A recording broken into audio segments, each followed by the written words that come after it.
பாடகர் உதித் நாராயணனோட குரலுக்கு மயங்காதவங்களே இருக்க முடியாது. தன்னோட தனித்துவமான குரல் மூலமா ஒட்டுமொத்த இந்திய ரசிகர்களையும் இவர் கவர்ந்திருக்காரு. இந்திய அளவுல 2000க்கும் மேற்பட்ட பாடல்களை பாடியிருக்க உதித் நாராயணன் தமிழ்லையும் நூற்றுக்கணக்கான சூப்பர் ஹிட் பாடல்களை பாடியிருக்காரு.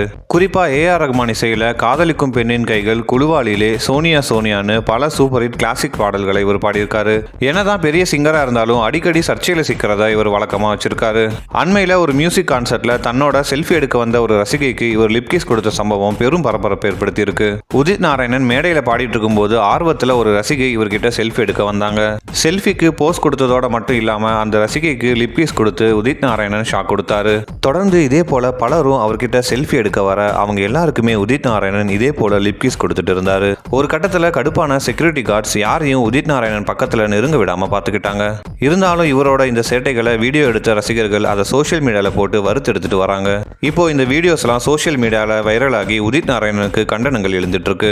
என்னதான் பெரிய சிங்கரா இருந்தாலும் வயசுக்கேற்ற வேலையா இதுன்னு உதித் நாராயணனை பலரும் கழுவி ஊத்திட்டு வராங்க. இதை பத்தின உங்களோட ஒப்பீனியனை கமெண்ட் செக்ஷன்ல சொல்லுங்க. மேலும் இந்த வீடியோ பிடிச்சிருந்தா லைக் பண்ணுங்க. இது போன்ற வீடியோக்களுக்கு தொடர்ந்து நம்ம சேனலை சப்ஸ்கிரைப் பண்ணுங்க.